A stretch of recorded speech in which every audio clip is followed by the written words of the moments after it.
The whole story about digital nomads, remote work, and technologies that we are learning to go the extra mile, look out of the box, and then constantly improve rather than be stuck in a comfort zone, surrounded by people that someone else has chosen for us. Nadia Harris, founder of Remote Work Advocate, international remote and hybrid work expert, keynote speaker, university lecturer, and author of numerous flexible working publications, including her own book called How to Tackle Hybrid Working. It's my life. It's my passion. A leader in remote and hybrid work, according to the top 15 remote work advocates, ranking prepared by all American speakers. Why shouldn't it be possible to work all around the world if we are living in the digital era? Have you made a decision about what you really want? Who are the people you want to surround yourself with? Who are the people that wish you well? Who are the people who boost your productivity, your energy, your willingness to grow? If you finally are able to express your values and who you are, what you want, what you're good at, the right people who also believe in the same and share the same vision, they will find you. Nobody is going to help you if you don't help yourself. If you were completely free to make a decision about your life, what would you do?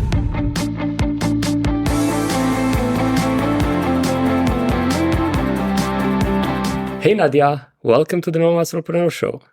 Hi, thanks for the invite. I'm really excited about what we'll talk about today.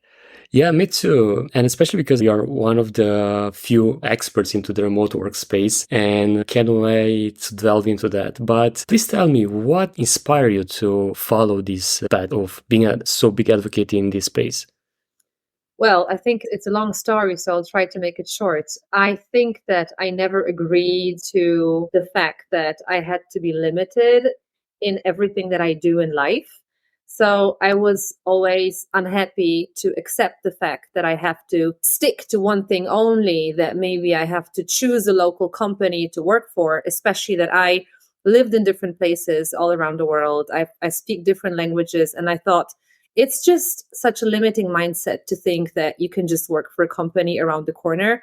I didn't want to do it. At the same time, I didn't want to keep moving all the time back and forth. Like, no, I didn't want to keep doing this. I didn't want to sacrifice also my personal life. And that's why I thought, well, if I am competent enough, and it turns out I am, because I've been mastering this for quite some time, so it's not just me saying it, then why shouldn't it be possible to work all around the world if we are living in the digital era?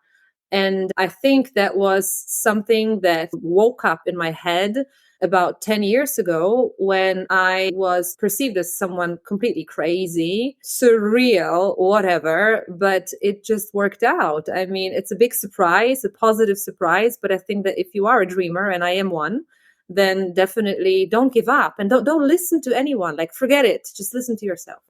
Yeah, that's a powerful advice because often we follow what society is telling us to do. And if we do, we never innovate. We never start something. We don't follow our dreams. And that's a pity because at the end of the day, we have only one life. And if you don't do what we dream of doing, it's pointless.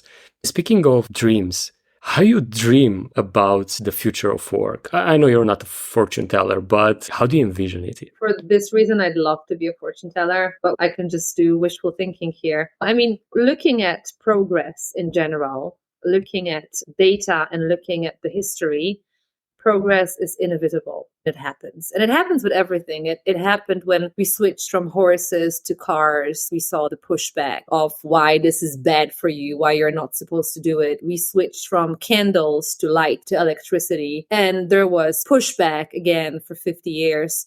And now when we look at everything that is happening in the workplace, when we dig into the root cause of everything that is happening, we will find out that today's work reality is something that was implemented, invented 100 years ago, more or less, approximately 100 years ago during the Industrial Revolution. And the point is that nobody questioned it in general. Still kind of few question it. They don't know what's going on.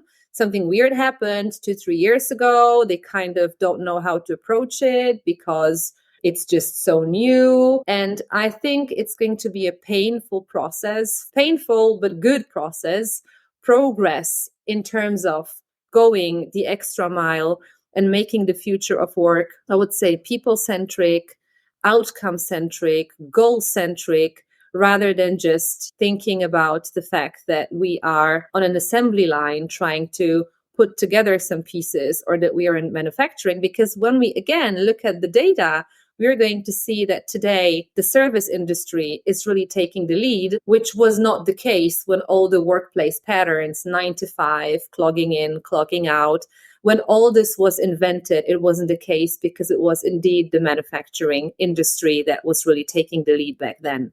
It's a switch. It's going to be painful because people don't like change. They don't understand why. You have to really have a holistic perspective and an overview. At the same time, there are tons of stakeholders with different interests, like investments in office spaces, huge investments, really being able to manage people when you see them. We all are also going through a big issue.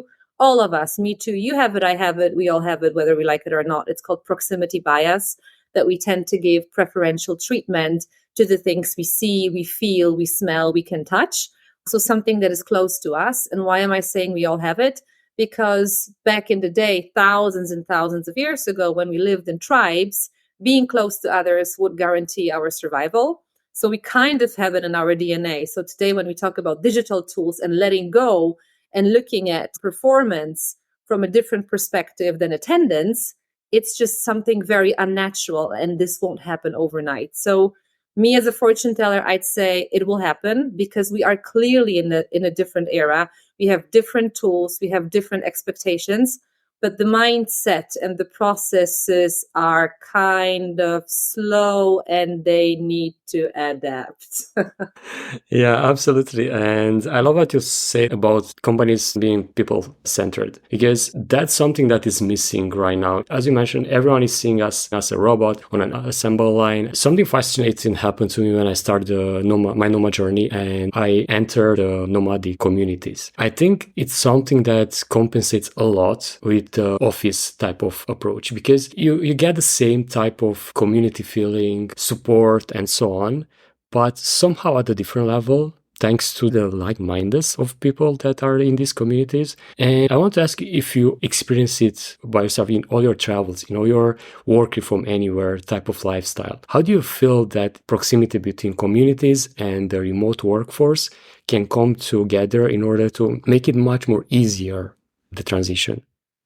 You made a very important statement here, saying that, I have decided to go on this journey and then something happened. Because here's the point. The point is that it was intentional. And unfortunately, most of the people that, and I hate to say it, but I have to say it, they accept the job, they go to work, and it's not intentional. It's just because it's around the corner. It's because it pays. It's because the job description matches, and that's it, right? And then they unconsciously, I don't even want to say make friends, because some make friends, others make frenemies, right? They hang out with people they don't like. They hang out with people they have nothing in common. They gossip about each other. They don't have the same mindset. They don't have the same goals. They don't grow because they can't learn from each other, because they don't think out of the box, because they're all from the same environment, right? But they feel that they have this social connection. And then suddenly, when that stopped 2-3 years ago, people were locked up at home and they were missing others, saying, yeah, well, we miss contact with other people. And then I said, well, that's the issue here, that you have never been thinking about whatever you do in life in an intentional manner. Have you made a decision about what you really want?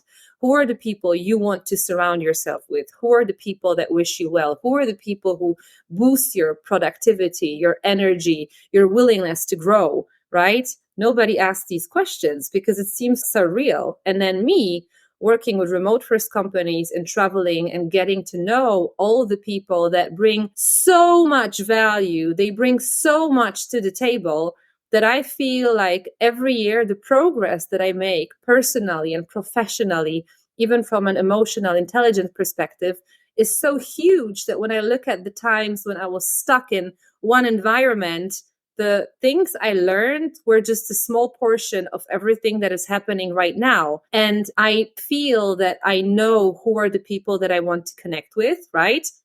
People who are either, if it's like-minded, cool, But even if it's not like-minded, it's something new, something that intrigues me, something interesting, something I have to learn, something that helps me grow.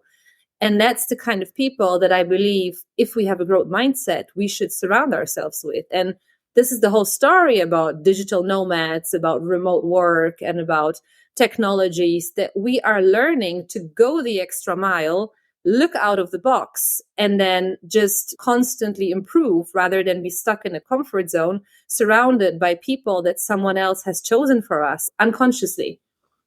Yeah, and that's powerful because growth happens there. When we step out of our comfort zone, the same environment that we are getting used to, surrounded by the same people, same gossips every single day, you don't grow there. You don't have that openness to ideas, to other perspectives, and basically to people that do different things, because that's the power of these communities. When you enter, let's say, in a co-working space, someone else is doing something totally different than yours, you end up in a position to learn something new, to experience something that you haven't heard of. And that's powerful. And that's probably one of the biggest benefits that I see in this space. But for those that are still skeptical about it, about the whole remote work movement, about working from anywhere, future of work at the end of the day, what will be your, let's say, roadmap, but steps, small steps someone can take in order to try it, to see if it's something that they will enjoy doing or something they strive for? So the biggest issue and the biggest task and homework at the same time is that you should know what you want. If you don't know what you want, you should know what you don't want. Okay, it's very clear. I come across tons of people, and at this stage, it's actually starting to really frustrate me, seriously, that people reach out to me. I want a remote job constantly. And I even make screenshots of people posting on social media, sorry to say it, idiotic, absolutely idiotic content about need a remote job right now, no scams, need a remote job, DM me, I have a little child, I want to work remotely, something that pays well. What is it that you bring to the table, for heaven's sake? What is your skill? What makes you special? How will you add value to the business? Seriously, there are thousands and thousands of people who are probably in the very same position as you are, looking for a company that will be their babysitter because they have no idea what they will do with their life. They have no idea what they do best. They have no idea what a business looks like in general, how much it costs to hire someone, what's the return on investment. They don't think about all these things. They just want something because they saw some Instagram feeds of people traveling the world and having fun. And this is complete nonsense. And I will make the statement, if people are listening to us right now, if anyone reaches out to me saying, I want a remote job, help me, I will tell you, go away. Okay? Because I cannot take this anymore. Nobody is going to help you if you don't help yourself. I'm not going to help you either. I actually launched a remote job course, how to find your remote dream job course, a couple of months ago. And people ask me, oh, so you will help me find a remote job? You will find a remote job for me? I'm like, yeah, I am such an idiot that I'm going to recommend you to my clients, or I have no idea about who you are. Well, that is very sensible, isn't it? And they're like, what the hell do you mean? What's the point? And I'm like, yeah, you have to sit down. You have to write down your skills. You have to think about the roles you could do. You have to take a look at the companies where you think you would like to work. You have to know your why. You have to check out the culture. You have to check out the mission, the vision. You have to think about what you bring to the table. What's your bio? Like, what's your why? What have you delivered in the past? What are you capable of delivering? Why is it this company, right? And then obviously sit down, for heaven's sake, prepare a nice, good CV. Not just go and pick a random framework that is gray and that will get lost among thousands of other CVs where your input is going to be so small, your expectations so huge. I mean, it's just not going to work out. So you have to know what you're willing to try out, like how you want to design your life, because you can't also expect from a company. And I also have these conversations during, for example, recruitment processes for remote. Oh, what will you give me? How do you do this? How do you do that? Like, what will I get from you? You know? And then I know that there are tons of perks and benefits in many companies. That's fine. But in the end of the day, it's you who's supposed to know what you want. What do you expect to do during the day? Do you want to take breaks? You want to go to the gym? You want to travel? You have friends? I don't know. You want to take some extra courses? Like, who are you? Like, what do you want? I am not going to give you some random benefit like every company does. And then we have this job hopping everywhere, like who gives more, like on the marketplace. I mean, we've reached such an absurd level of whatever is happening on the job market. I think the situation today with companies saying, oh, we have problem with remote work. Unfortunately, many of the people, many of the employees, it's also their fault because they cannot live up to the expectation of showing with data what they do, what they deliver, why they're amazing, and how they add value to the business. They just expect, they just want, I just want this, and see a business doesn't want it because they want profit and they have no proof it's working. Plus, they have other interests. And here's the whole clash. So it was a long monologue, but I hope I touched the point. Yeah, and you touch a very important one because there often this misconception that if you have, let's say, a certain skill and you have internet access, you can work for anywhere and for everyone. No, you don't. You really need that expertise. As you mentioned, something to the table, not just, I want these benefits, I want to work remote because it's cool and everyone is doing it. Plus, might not be for you. There are certain aptitudes that you need in order to be able to be productive enough to work remotely. And it's something that I struggled for years to be able to be the adult in the room and tell myself, for this amount of time, I'll have to focus. I don't need to be distracted by the fridge or by my friend that is calling me or whatever. Because when you work from anywhere or from home or whatever, people assume that you're not in the office and you can answer the call anytime or do that and that. And yeah, that's definitely not the case. And speaking of this, how do you manage to stay on top of things and productive while on the go? Okay, it's not easy. It's actually quite difficult. I think it requires tons of self-discipline that I have. I mean, I am a planning freak.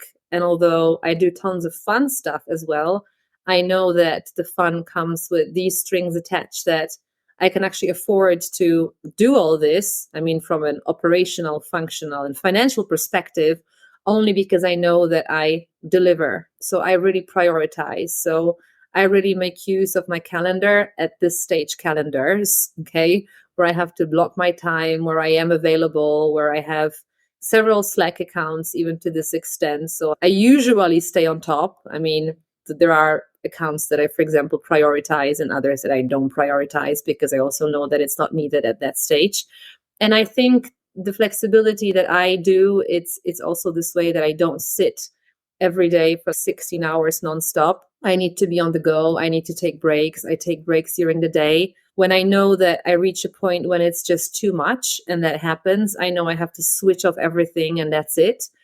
And so number one are priorities, 100%. I don't want to say I have to have this kind of instinct to know what I need to do first, what will take me the most time.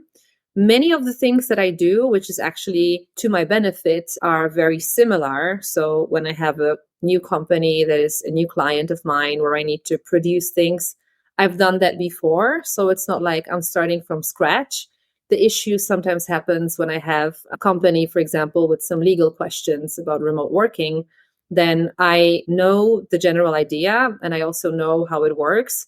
But for example, it refers to a specific country, and then I have to do a little bit more research, and that is then time consuming. So here there are sometimes these moments when I know that most probably things will go wrong for me planning wise, and I will spend more time.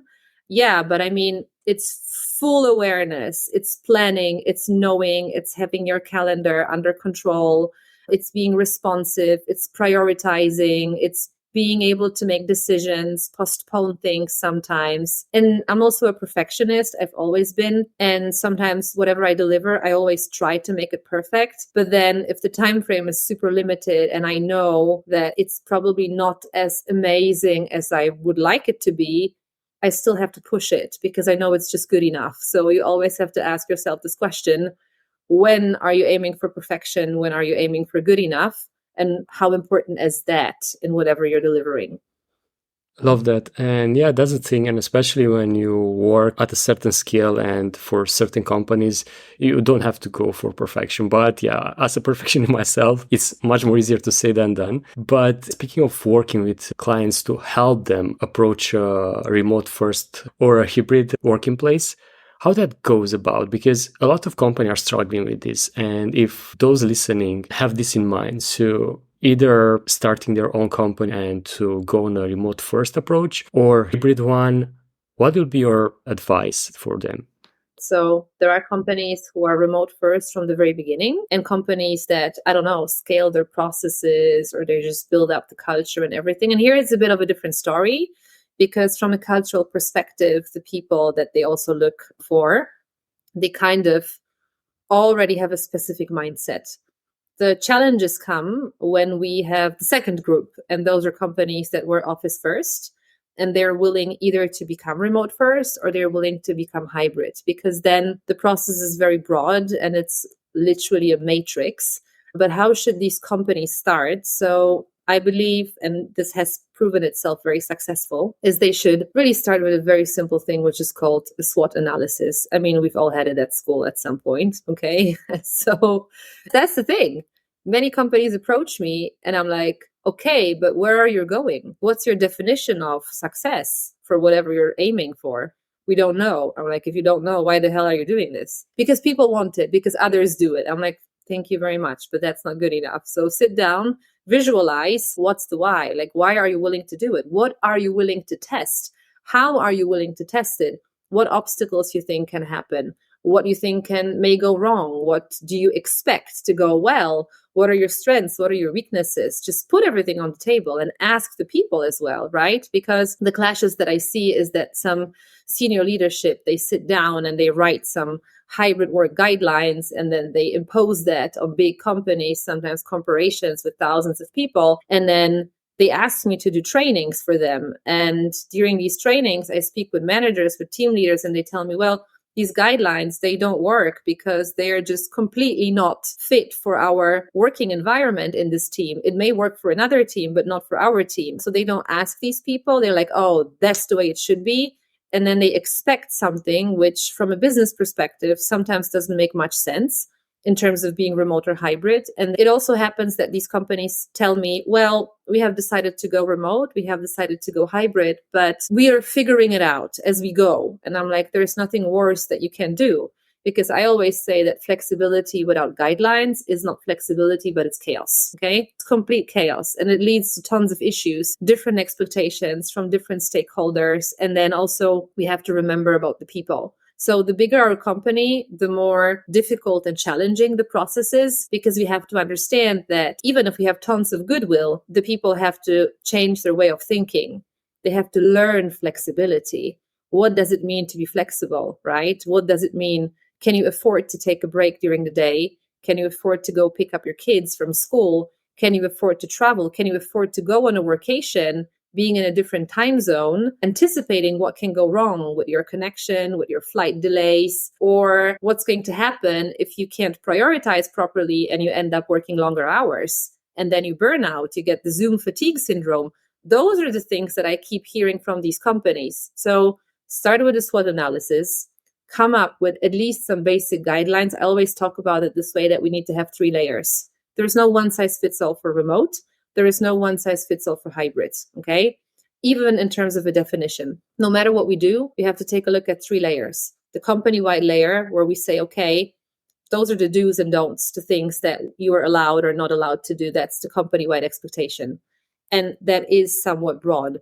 Then we go a layer down, and then we take a look at the team, and then we say, okay, so here we have managers. So what can we build ourselves that fits into these top-down guidelines?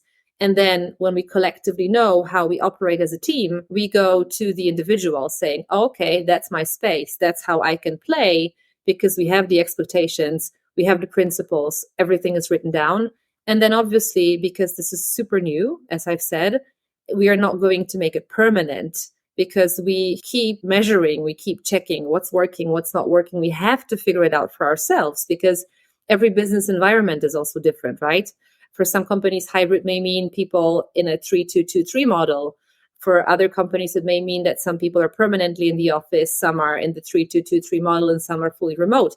Maybe in the same country, maybe in a different country, maybe only employees, maybe also freelancers, right? If you're a remote first company, again, in one country, different continents, different time zones. Yes, no, why? Like, are you entering different markets? tons of different things you have to consider. And then as you're figuring it out, and then as you're measuring and checking regularly with the people, something that I'd recommend implementing short term, at least in the beginning, I'd say every month and then every quarter, is just a very basic start, stop, continue approach, so that we together get there where we want to get. But it's not one side that can make it work. It has to be everyone who's involved in this change. And with start, stop, continue, we can put everything on the table and have a meaningful conversation of what's working well, what's not working at all. It may be working for me, it may not be working for you. If it doesn't work for you, it works for me, it doesn't work for us. Okay. And we are a team, we have shared goals. So this is how we should approach that, in my opinion. Love it. And I think it's brilliant because that way you can actually test it out, not just assume that this is for you. Either hybrid or remote first, as you mentioned, might not be for your company. And that's, I think, where the flexibility comes in and the power that you can choose, test, and see what works and what doesn't. And I want to switch a bit of conversation toward the solopreneurs, because I feel like it's a match made in heaven. Remote work and solopreneurship. And by definition of solopreneurs are working alone, but by my definition, they are working with contractors, freelancers. And I would like to ask you, what do you believe is the future when it comes to having this flexibility to build your own thing, to work on your own thing, and actually hire remote teams, hire remote contractors to do the work? So I think the future of work is all about skills. It's all about the ability to monetize your skill. Okay. So you need to have this skill. And so even if you're a company who's hiring someone full time, that's fine. Even if you're a big company, that's okay. But then again, you're hiring for skills and for the attitude. I know that there are tons of conversations online. Don't hire for experience, hire for attitude. But I mean, let's be realistic. In some cases, it's nonsense. Okay. You're not going to hire a junior person for a senior IT role had they have no idea about. Like, I mean, this to some extent, it's just not happening. You're not going to hire an English speaker for Korean customer service. Okay. Like, no, it's just not going to work out. Some of the hard skills just have to be there. Okay. And so again, it's about skills. So no matter what it is, the people have to be excellent within their skills. Some of them may be a little bit more risk takers. And those that are a little bit more risk takers, they really want to challenge, they really want to build, they have this desire and this passion to be fully independent. There are people like this who seek experiences like this. To some extent, I am for sure one of them. But there is also a different group of people who value different things in life. And those are the ones that will want to go full time because that is fine for them. They're still great at what they do, but they just have a different need from a psychological perspective. And again, when we talk about psychological safety, there are different types of people in general, right? And they require different things. And it's not that some of them are better and others are worse. No, it's totally normal. And I don't blame anyone. So not everyone has to be a solopreneur. Absolutely not. But then if you want to be one, the question is also, what's your motivation? Because it's either this way that you just want to be fully independent, you want to build your personal brand, you want to disrupt some things, you just have this desire of working with multiple clients, being everywhere, kind of challenging yourself because you like it and that's fun.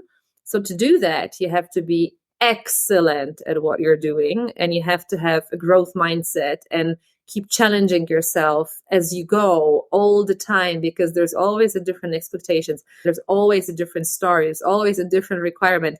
You're dealing with people, you're dealing with clients. They have different characters as well, right? It may click right away. It may not click right away, right? So you never know what's going to happen. There are tons of stories. So it's a huge responsibility that you're taking on. And you also have to be ready to face all ups and downs, because being a solopreneur, it's this way. You have a lot to win because you can really make a lot of money, but you can also lose everything. You may not make anything, right? There may be periods when things will stop, or I don't know, due to layoffs or projects that will end. So you kind of have to be a business developer to some extent as well, either with your personal brand or, I don't know, having a team or having it set up to a certain extent how you do that. But you always have to remember that you're the one who's responsible for knowing that nothing is constant and nothing is permanent. And you guarantee your own stability and sometimes even the stability of the freelancers or others that you hire. And see, if you're an employee, you usually push this away. someone else is taking the responsibility. Employment laws are also to some extent taking the responsibility of your stability, right? And when you're a solopreneur, that's not the case. You're like all in and you just have to figure it out. So that's why I'd say it's not for everyone. And if someone is motivated by seeing, again, these beautiful Instagram feeds and people posting how I made $5 million in a week, whatever, I mean, that is actually not the essence and not the core of the whole story. Okay. And the things that are in the, so to say, back end are those that will help you make it or break it, you know? Yeah, absolutely. And I'll add to that, most of those stories are not even true, unfortunately. And even those are true, it's just the top of the iceberg. You don't see the years of work behind that or the experience that people have and so on. And I would like to ask you, what was your biggest challenge in your journey and how you overcome it? Because you mentioned quite a few possible challenges for someone that is embarking in this solopreneurship journey, but I would love to hear yours. I'll tell you the challenges in a second. Just one more thing came to my mind. I once read, it was an article, and a former colleague of mine wrote this article because there was a big brand that sold something online and they had a spectacular result. And she wrote an article about how to make $50,000 in a minute, right? And then her response was, keep publishing content and working your ass off for 10 years, and then you'll be able to sell for $50,000 in 1 minute. That was her response. So it's that simple. So Exactly. Usually that's the case. Every overnight success is like 10 years in the making. It's not just happening. yeah, so I'm telling you, here's the golden recipe, you know, how you do it. About my challenges, well, there have been tons of challenges, maybe with my brand and everything. I knew what I wanted, but I didn't know how to do it exactly. I am also a person who is very active online. So when I had to record my first video, even a conversation like this one, or even my informative videos about remote work or whatever, I kind of didn't even know how to do it. I didn't really feel too comfortable on camera. And so now when I watch all these videos, I think like, I delete them all. But then that's part of me. It's part of the journey of how it develops. So that's one thing. The second thing is when you're starting to express not only your thoughts, but some expertise, you may in the beginning feel like there are tons of people who will want to challenge you. I remember when I started my blog, I initially had, well, 1, 2, 3, 4 articles. And that was somewhere on social media, someone asked the question, oh, is there anyone who can recommend a resource for remote working? And then I shared my website, which had only 4 articles or 3 at that time. And this person responded, oh, it doesn't really look like a reliable database in terms of remote work because there are just 3 articles. And I thought, well, you know, it's just going to be so much. Like, how can I prove that I actually know what I'm doing? It was the experience I had, but it wasn't that evident when you looked at everything that I did. So it was the journey and the challenges where that I really had to put myself out there, be ready to know what's working, what's not working, what content makes sense, what content doesn't make sense. One of the challenges, and probably, I don't want to say mistakes, but it's rather part of the journey, is that in the beginning, I thought, okay, what's going to be my target group? Like, how do I fit in? So in the very beginning, I thought, okay, it will be startups. But then I saw that there were also some corporations reaching out to me to work together. So I thought, okay, so how do I build myself and everything that I do to please everyone? That someone reaches out from a startup, someone reaches out from a corporation and is like serious, wearing a suit. I'm also the one being there, you know, like, yeah, she's one of us, right? And I kind of tried to, with my narration and everything that I was doing, I was trying to fit in everywhere. And that was a huge mistake because then you lose yourself, you lose your personality, you lose your soul, you lose you because you're trying to fit in. So then I very quickly realized that I obviously am not insulting anyone with my content, but I'm also not replicating stuff that's already available online just to write something, just to write whatever. So there has been a moment when I finally thought, well, you know what? I'm actually going to speak up. I will say what I really think. I will say what I really think about the working environments, the way that people work, what's working, what's not working, like what companies are doing wrong, like how they're bullying each other. I started thinking about all the problems that make us feel good or bad, all the issues that people keep talking about behind closed doors. And then I thought, well, someone has to speak up. And I think this is also the beauty of having your own brand, that there is no supervisor above you who's going to tell you, well, we have to proofread your content 50 times and you're only able to express whatever we approve you can do. And no, you actually have the freedom to really be yourself, but then you also have to be ready for criticism. From my perspective, luckily, I mean, it's been a while. And today, when I speak up, when I say something, I have proof that it's not just empty words, and it's all data backed, and it's all based on my experiences, the experience of the companies that I've worked with. So when I say something, try to challenge me. Good luck. I usually am going to play this game until I'm like, I won't give up. There is no chance, because I think deeply about every single thing that I'm saying, but that wasn't the case before. So it's also the situation of people asking you questions, of you getting into conversations or having potential clients. And that also happened to me, that I got a potential client who was recommended. We sat down during a video call or even face-to-face call, and that person there was like, well, I was recommended, but then let me kind of ask you 2 million questions to prove yourself.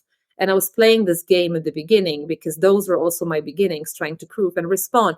And this person was challenging me even more and more. And, today I'm like, that's not my person. It's not the company I want to work with. If you want to play the blame game from the very beginning, you want to prove me that I'm not good enough, that I can't do it, that I can fix it. I mean, today I've really published so much content and I've really done so much.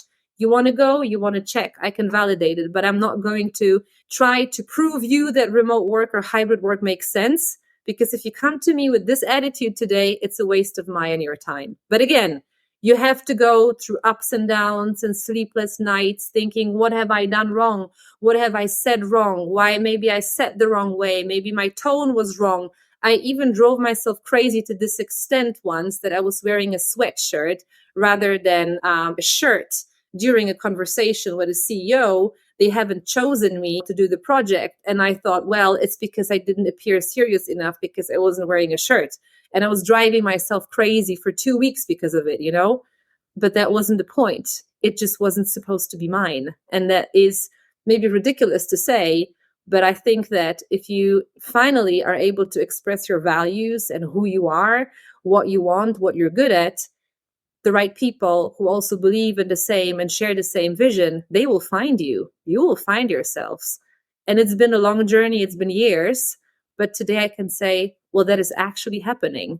But it wasn't easy.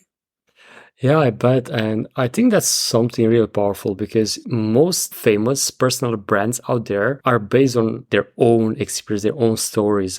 Not something, as you mentioned, I don't know, you grab that information and you just share it as yours or you add a spin to it or something. But those real powerful brands like yours, for example, it's just your own experience, your own voice. And being yourself, it's what personal brands should be all about. Let's say an example like a big name, like Elon Musk. He doesn't care what people think about what he's tweeting about or what he's saying about. He's just expressing his own opinions. Or we might agree or not with him, but that's not the point. And that's why he's so powerful as a personal brand. And I think that's the future of building your personal brand that actually stand the test of time, not just something that you want to grab 100,000 followers and you're going to be an overnight guru or whatever.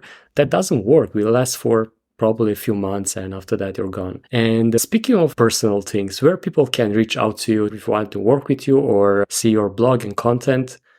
Thanks. Yeah, I think so. One more thing to add. I think the key word for all this is authenticity, no matter what you do. Okay. Just be authentic. And that's what you're bringing to the table. Where they can find me, I sometimes say that I'm more virtual than real, but my virtual home is, I have several virtual homes. Okay. So one of them is obviously my website, which is remoteworkadvocate.com. The other one is LinkedIn. You can find me on LinkedIn, Nadia Harris. You'll find me there for sure. I am there. You can also find me on Instagram with Remote Work Advocate as well. Also find me when you just type in my first and last name. You will also find me. Yeah, and I mean, I just keep jumping here and there, collaborating with different brands. So if you are interested in remote working, I will dare to say that sooner or later we will meet somewhere in an article or, I don't know, event or whatever, because it's my life. It's my passion. That's all I can say. And that's beautiful, because when you're so passionate about what you do and you're such a big advocate for this movement, I think it's all that matters, because at the end of the day, you enjoy what you do. And as you mentioned, you cross paths with people that are focusing on the same thing. And to wrap things up, we have a tradition in this show to challenge our listeners to take a step into applying what they heard today. What will be a challenge for them that they can apply in less than 24 hours? So take a pen and paper and write down right now the first thing that comes to your head. If you were completely free to make a decision about your life, what would you do? What do you like? What you don't like? But be honest, you don't have to show it to anyone. And then based on that, think about what would happen if you actually pursued a different path and what stopped you from not doing it before. And this is how you should start living up to your dreams and your expectations. I love that. Thank you so much, Nadia. I think that's something that most of us should do, and not only once or twice, because our life change, our goals, our dreams change, but at least one in a few months or years to sit down and do that exercise. Because if we live the dreams of others, it's not our life. It's just something that it's passing by and we just realize that it's gone at some point. Yeah, and it's also this way that some people say, yeah, but I already started this path. I have to finish it. Finish it means until you die, okay? The point is you don't have to. You can change your decisions. You can experiment. You can become whoever you want to be. I'm not saying drop everything right now if you don't like it, but start building things on the side. Start learning, start watching, start reading, meeting others, listening to others, okay?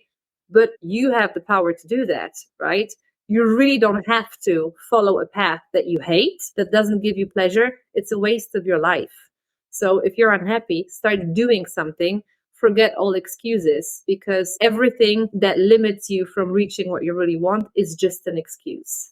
Exactly. You have the power to take action, to start doing things, not just postpone it forever. Because most of us, we have dreams and we have things that we wish we could do maybe years ago, but we just didn't take action. And first step is so important. 100%.